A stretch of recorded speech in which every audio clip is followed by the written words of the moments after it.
বাংলাদেশে স্কুলগুলোতে, ইফতাদে মাদ্রাসাগুলোতে, হাই স্কুলগুলোতে ইসলাম শিক্ষা পড়াবার শিক্ষক নাই। তা বাদ দিয়া গানের শিক্ষক নিয়োগ দেবার টাকা তোমাকে কে দিবে জানতে চায়। শিক্ষামন্ত্রীকে বলবো, আপনি ভালো মানুষ, সংস্কৃতি মন্ত্রণালয়ের এই অন্যায় প্রস্তাব আপনি গ্রহণ করবেন না। এদেশের 14 কোটি মুসলমানের রক্ত পানি করা ঘামের পয়সা, ট্যাক্স আর ভ্যাটের টাকা দিয়া প্রাইমারি স্কুলগুলোতে গান শেখানো হবে, এটা মেনে নেওয়া হবে না বাংলাদেশে। যতক্ষণ পর্যন্ত ব্যক্তি জীবনে আল্লাহর ভয় তাকওয়া জাগ্রত না হবে, শুধু আইন কানুন দিয়া, ডান্ডা দিয়া পিটায় মানুষকে দমন করা যায়, মানুষ বানানো যায় না। ঠিকটা তো ঠিক মতো বললেন না? আইন কানুন দিয়া মানুষকে কি করা যায়? কন্ট্রোল করা যায়, চেক অ্যান্ড ব্যালেন্স, পরিবেশটা একটু ধরে রাখা যায়, কিন্তু মানুষকে মানুষ বানানো যায় না। যদি আইন দিয়া মানুষ বানানো হতো তো পশ্চিমা দেশের মানুষগুলো এত বড় অমানুষ হইতো না।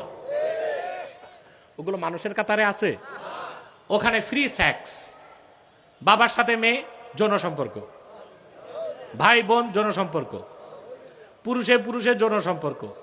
এগুলো কি মনুষ্যত্ব না পশুত্ব? অনেকে আমাদের দেশে এটা আমদানি করতে চায়। যারা বাংলাদেশে এলজিবিটি সমকামী আছে না, এরা এটা বিদেশ থেকে আমদানি করতে চায়। আমরা বলছি সাবধান। 16 মাসে ইউনূস সাহেব যে গোপন চুক্তি কি কি করছে আমি খবর আছে, একটাও বাংলাদেশে বাস্তবায়ন হতে দেওয়া হবে না। আমার বাংলাদেশের ভূখণ্ডকে ছিন্ন করে খ্রিস্টান রাষ্ট্র বানানোর চক্রান্ত হবে না। ইন্দো প্যাসিফিক অঞ্চলে বাংলাদেশকে যুদ্ধক্ষেত্র বানানো যাবে না। মার্কিনীদের হস্তক্ষেপ সহ্য করা হবে না।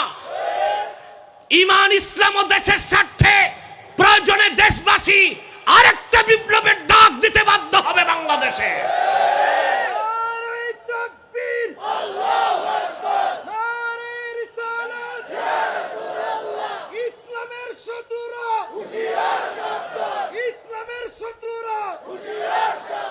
আপনারা সাবধান হন। সংস্কৃতি মন্ত্রী বলছে প্রাইমারি স্কুলগুলোতে গান শিখানো হবে। বেটা, এটাই তোমার সংস্কৃতি? এই জন্য আলেম ওলামা রক্ত দিয়া 5ই আগস্ট তোমাদের ক্ষমতায় বসাইছে। সংস্কৃতি মন্ত্রী বলছে, শোনেন নাই? বাংলাদেশে স্কুলগুলোতে, ইফতাদে মাদ্রাসাগুলোতে, হাই স্কুলগুলোতে ইসলাম শিক্ষা পড়াবার শিক্ষক নাই। তা বাদ দিয়া গানের শিক্ষক নিয়োগ দেবার টাকা তোমাকে কে দিবে জানতে চায়। শিক্ষামন্ত্রীকে বলবো, আপনি ভালো মানুষ, আমার পছন্দের লোক। আপনি নকল মুক্ত বাংলাদেশ করে দেখিয়েছিলেন। সংস্কৃতি মন্ত্রণালয়ের এই অন্যায় প্রস্তাব আপনি গ্রহণ করবেন না। এখন গান শিখাইতে হয়? কথা বলেন। বাবা মা ছেলে নাতি সব একসাথে বসে মোবাইলই তো গান শিখতেছে। কথা বলেন। তাও কি এক ভাষার গান না, মাল্টি ল্যাঙ্গুয়েজ, ইংলিশ গান, বাংলা গান, হিন্দি গান সব শুনতেছে। আবার নাকি গান শিখাইতে শিক্ষক লাগবে। মানুষের মাথা যখন হ্যাং হয়ে যায়, কাজ খুঁজে পায় না, তখন মানুষ অকাম করে। কি করে? তো সংস্কৃতি মন্ত্রী আর কাজ পায় নাই, এই জন্য আকাম একটা বাইর করছে, প্রাইমারি স্কুলগুলোতে গানের শিক্ষক দিবে। আমরা তা মেনে নিব না।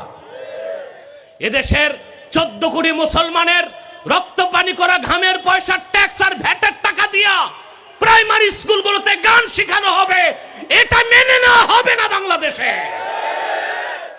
হুঁশিয়ার করে দিচ্ছি। আমরা ছোট মানুষ, কিন্তু কোথায় আগুন ধরাইতে হয় এটা জানি। আমি আমার কথা বলতেছি, ছোট মানুষ আমি, আগুন কোথায় দিতে হয় এটা আমি খুব ভালো করে জানি আল্লাহর রহমতে। অতএব এই সব আকাম কুকাম নিয়ে দেশকে স্থির করার চেষ্টা করবেন না। তাকওয়া ভিত্তিক শিক্ষা জাতিকে উপহার দিন। যে কথায় আমি ফিরে এসেছি, আমাদের ব্যক্তি জীবনে তাকওয়া চর্চা করলে হবে না, শিক্ষা ব্যবস্থাটা তাকওয়া ভিত্তিক করতে হবে।